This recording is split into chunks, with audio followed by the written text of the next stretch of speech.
The evolution of women in the U.S. military, compromising the conflicts women faced in the military. My sister wants to join the WACs. What do you think of that? She's crazy. What the devil's the woman want to be a soldier for?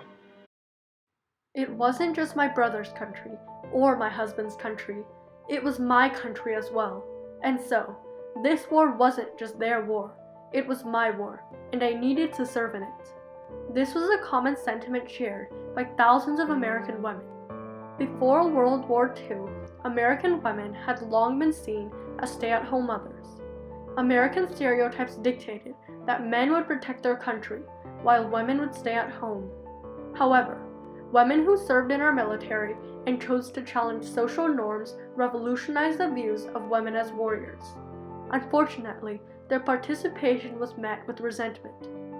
American culture and religious beliefs were some of the biggest factors that restricted women from serving. The bold women who blazed the trail paved the way for women who are serving in the military today.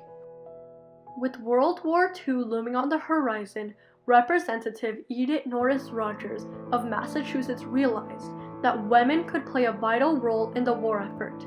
Rogers wanted to avoid a situation in which women did not receive equal benefits as their male counterparts, which had happened to volunteers during World War I. In her words, if women were to serve again with the Army in a wartime theater, they would receive the same legal protection and benefits as their male counterparts.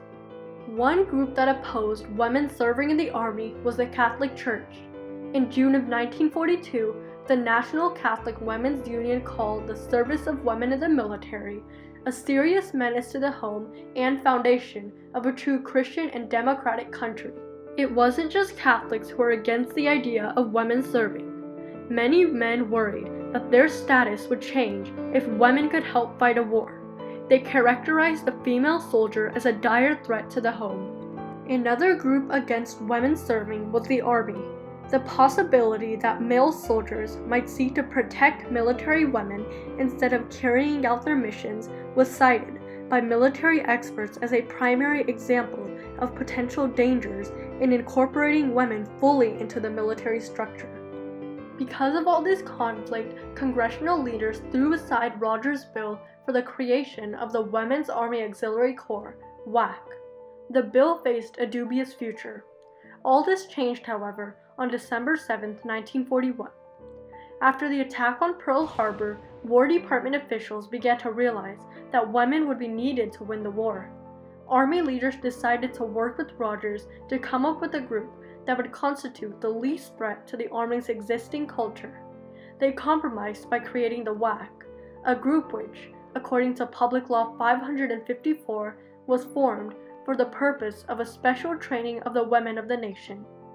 After much heated debate, the 77th Congress did establish the WAC on May 14, 1942. The WACs were required to be of good health and character. They had to pass the same physical and intelligence test as men. However, there were still disparities in their wages. This was rectified in February of 1943 when the Senate approved a bill taking auxiliary out of the name and making them the Women's Army Corps, earning the same pay, hierarchical ranks, and benefits as the male soldiers. Unfortunately, the derogatory questions did not stop. There were cartoons that portrayed the WAC women as mannish or bimbos. One Winnie the Whack cartoon showed women as being more concerned about the male soldiers as potential mates than in performing their duties. The slander campaigns cast a shadow on the women's morality and motives so much so that First Lady Eleanor Roosevelt denounced the slander as a Nazi attempt to undermine the American war effort. After the Second World War, most people expected the services to dismiss all women.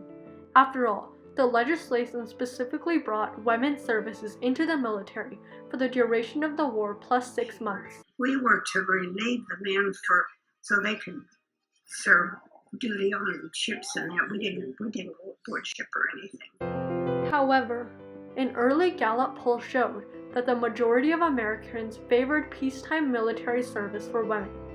Additionally, the legislation to make the women's organizations permanent had the backing of every World War II military leader. It took another 3 years of wrangling for Congress to pass the Women's Armed Services Integration Act, making women a permanent part of the military. Though this was a victory, the number of women who could serve was restricted to 2% of the total military force. No woman could be a general or an admiral. The law also granted service secretaries authority to discharge women without specified causes and forbid women from engaging in combat.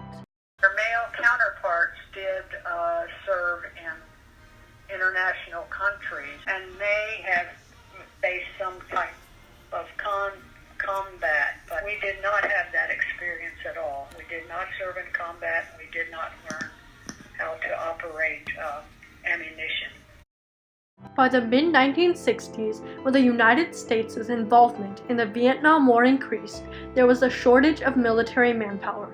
In 1967, the President's Commission on Selective Services suggested opportunity should be made available for more women to serve in the armed forces, thus reducing the number of men involuntarily called to active duty. In March of 1967, Public Law 9130 was passed, allowing women to hold general and flag rankings, and lifted the 2% ceiling on the number of women allowed to serve. However, after the law was passed, it was met with heavy criticism. Many men in the Army felt that women were too weak to lead men. In the 1970s, a second wave of feminism spread throughout the nation in the form of the Equal Rights Amendment.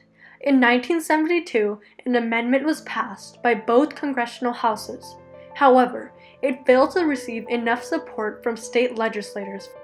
Despite this setback, women scored significant victories in the military. In 1975, women were accepted into all of the service academies, but this came about embroiled in conflict, including resistance from the DoD, Department of Defense. When the service academies first admitted women, more than 300 enrolled, only to be met with male prejudice.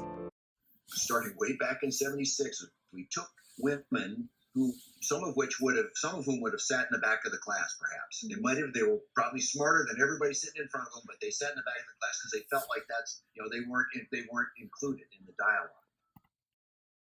My male counterparts got to go on warships. I didn't like that too much. I wanted to be treated fairly, but because of law, we couldn't. By 1978, the WAC was disestablished and women were integrated into the regular Army, with the caveat that all combat positions be close to them. There was still a general lack of clarity on what role women would play in support of combat units. An example of this was during Operation Urgent Fury. Officially, women were part of a combat-ready invasion force. However, all women were relegated to non-combat positions. Over the next 2 decades, the roles of women underwent revisions. Combat ones were still off the table until November 2012, when 4 women soldiers sued the Department of Defense because of the inequality of constraining women from serving on the front lines. They argued that the combat exclusion policy was unconstitutional.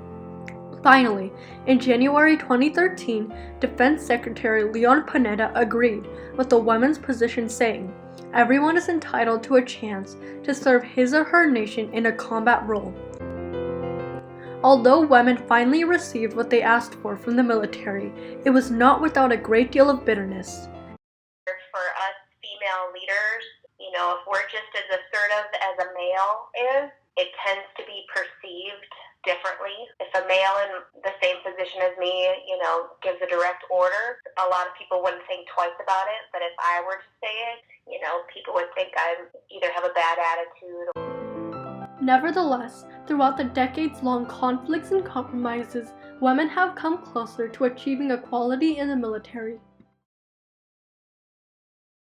God bless America.